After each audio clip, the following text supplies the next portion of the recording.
Hi అండి. అందరూ బాగుండాలని కోరుకుంటూ థంబ్‌నెయిల్ చూసారు గదా! అమెరికాలో జాబ్స్‌కి పొంచి ఉన్న ముప్పు యూఎస్ఏఐడీ అంటే ఏంటి? ఈ విషయాల గురించి క్లుప్తంగా మాట్లాడుకునే ముందు ఒక చిన్న రిక్వెస్ట్ అండి. మీరు ఈ వీడియో చూస్తుంటే గనక దయచేసి ఒక లైక్ చేయండి, షేర్ చేయండి. తప్పకుండా సబ్స్క్రైబ్ అయితే చేసుకోండి. ఇప్పుడు అసలు విషయం గురించి మాట్లాడుకుందాం. యూఎస్ఏఐడీ అంటే United states agency for international development.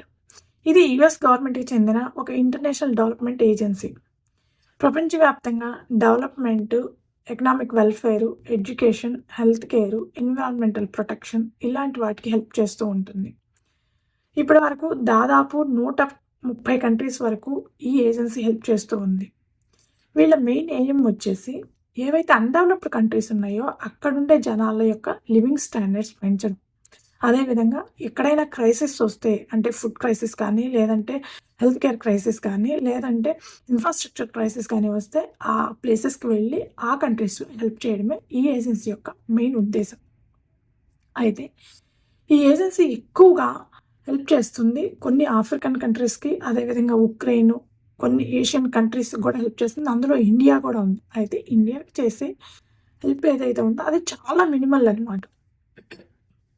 ఇలా ఏవైతే అన్‌డెవలప్డ్ కంట్రీస్ లేదంటే క్రైసిస్‌లో ఉన్న కంట్రీస్‌కి హెల్ప్ చేయడమే ఈ ఏజెన్సీ యొక్క ముఖ్య ఉద్దేశం.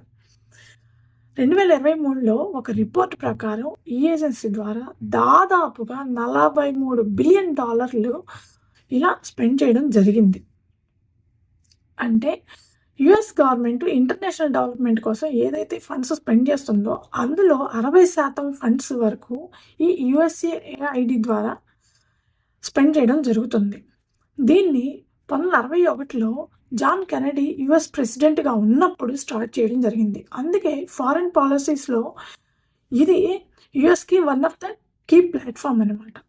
సో, ఈ యూఎస్ఏఐడీ అంటే మెయిన్‌గా క్రైసిస్ ఉన్న చోట గానీ, లేదంటే ఎక్కడైతే అన్‌డెవలప్డ్ కంట్రీస్ ఉన్నాయో వాళ్ళకి గానీ, ఎక్కడైతే పీపుల్ మినిమమ్ లివింగ్ స్టాండర్డ్స్ కూడా లేకుండా ఉన్నారంటే బిలో పవర్టీ లైన్‌కి ఉన్నారో వాళ్ళకి హెల్ప్ చేయడమే ఈ ఏజెన్సీ యొక్క ముఖ్య ఉద్దేశం.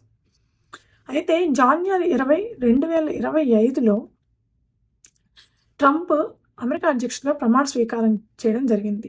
ఆయన ఎలక్షన్ క్యాంపెయిన్‌లో ముఖ్యంగా చేపట్టింది మేక్ అమెరికా గ్రేట్ అగైన్ అనే ఉద్దేశంతోటే రావడం జరిగింది.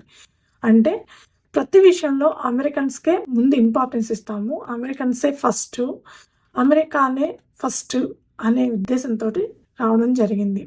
అయితే ఈయన ఎలక్షన్‌లో గెలిచిన తర్వాత చాలా ఎగ్జిక్యూటివ్ ఆర్డర్స్ మీద సంతకం పెట్టడం జరిగింది. మనందరికీ తెలుసు చాలా ఎగ్జిక్యూటివ్ ఆర్డర్స్ మీద సంతకం పెట్టారు. అందులో బర్త్ రైట్ సిటిజన్‌షిప్ గురించి చాలా సార్లు మనం మాట్లాడేసుకున్నాము. అయితే ఆ ఎగ్జిక్యూటివ్ ఆర్డర్స్‌లోనే ఈ యూఎస్ఏఐడీ గురించి కూడా ఒక ఎగ్జిక్యూటివ్ ఆర్డర్స్ మీద సంతకం చేయడం జరిగింది.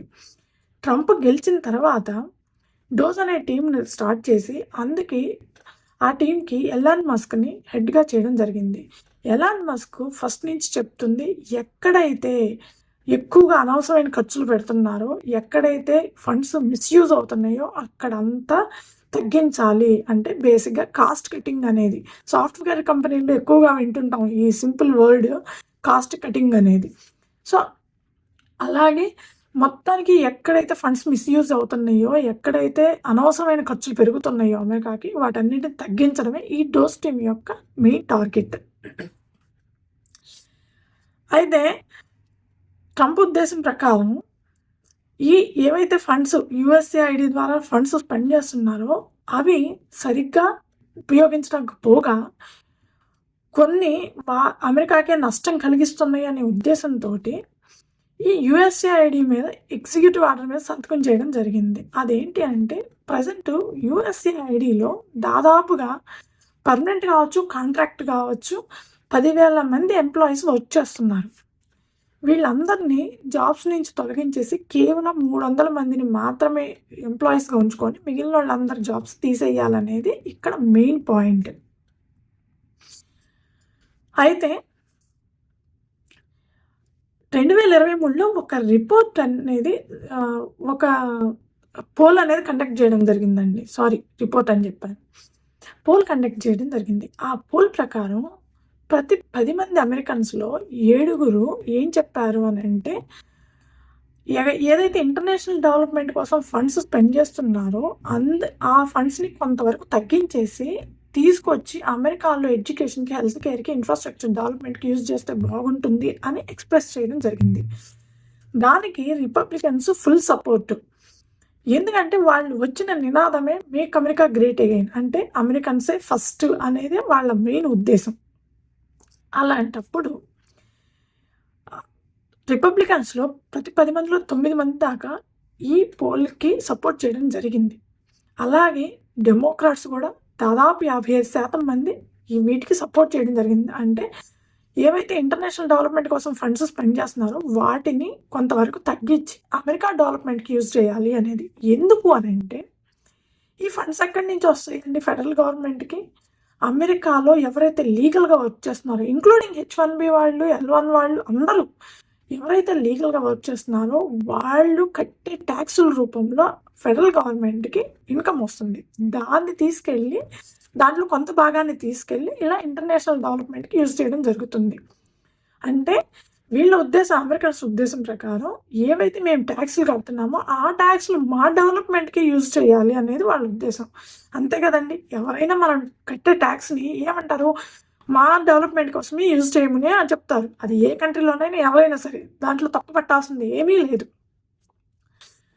అయితే దీన్ని ఈ పోల్‌ని చాలామంది సపోర్ట్ చేయడం కూడా జరిగింది. అందుకని ట్రంప్ వచ్చిన తర్వాత ఎగ్జిక్యూటివ్ ఆర్డర్ మీద చాలామంది ఎంప్లాయీస్‌ని తొలగించడానికి ఎగ్జిక్యూటివ్ ఆర్డర్ మీద సంతకం చేశారు. దానివల్లనే యుఎస్ఏఐడి వెబ్సైట్ డౌన్ చేయడము, ఆ తర్వాత చాలామంది ఎంప్లాయీస్‌ని లీవ్‌లో పంపించేయడము, ఆ తర్వాత ఎవరైతే ఆన్‌సైట్‌లో వర్క్ చేస్తుంటారో, అంటే డిఫరెంట్ కంట్రీస్‌లో బిలో పావర్టీ లైన్ ఉన్న వాళ్ళకి కానీ, ఎక్కడైనా క్రైసిస్ ఉన్న చోట కానీ ఎవరైతే ఆన్‌సైట్‌లోకి వెళ్ళి హెల్ప్ చేస్తున్నారో వాళ్ళందరినీ తిరిగి అమెరికాకి వెనక్కి పిలిపించడం కానీ ఇవన్నీ చేయడం జరిగింది. ఇలా చేసినప్పుడు జాబ్స్ పోతున్నాయి. అంటే 10,000 మందిలో 300 మందిని ఉంచుకొని మిగిలిన 9,700 మందిని తీసివేయాలనేది వాళ్ళ ముఖ్య ఉద్దేశం. ఇప్పుడున్న ప్రెజెంట్ గవర్నమెంట్ యొక్క ముఖ్య ఉద్దేశం. అందువల్ల ఆ ఎగ్జిక్యూటివ్ ఆర్డర్ మీద సంతకం చేయడం జరిగింది. కాకపోతే కొంతమంది యుఎస్ఐడిలో వర్క్ చేసేవాళ్ళు ఎవరైతే ఉండారో వాళ్ళు కోర్టుని ఆశ్రయించడం జరిగింది. కోర్టుని ఆశ్రయిస్తే ప్రస్తుతానికి కోర్టు టెంపరరీగా దాన్ని హోల్డ్ చేసి 2,200 మందికి యాక్సెస్ అయితే ఇవ్వడం జరిగింది. కాకపోతే దీన్ని రాజ్యాంగంలో ఒక యాక్ట్ ద్వారా స్టార్ట్ చేయడం జరిగింది. కాబట్టి దీన్ని ఒకవేళ పూర్తిగా తొలగించాలి అంటే రాజ్యాంగ సవరణ చేసి తీరాలి. రాజ్యాంగ సవరణ చేస్తారా? లేకపోతే ఏదైనా రూల్స్ మార్చేసి దీన్ని తగ్గిస్తారా? ఈ ఫండ్స్‌ని వీటిని తగ్గించి ఎంప్లాయీస్‌ని తగ్గించడం చేస్తారా అనేది చూడాలి. ఎందుకు అనంటే రాజ్యాంగం బర్త్ రైట్ సిటిజన్‌షిప్ కూడా సేమ్ ఇలాగే జరిగిందండి. ఏందంటే బర్త్ రైట్ సిటిజన్‌షిప్ అనేది రాజ్యాంగం కల్పించిన హక్కు. అలాగే రాజ్యాంగంలో ఒక యాక్ట్ ద్వారా దీన్ని స్టార్ట్ చేసి చాలా కంట్రీస్‌కి హెల్ప్ చేయడం జరుగుతుందనమాట.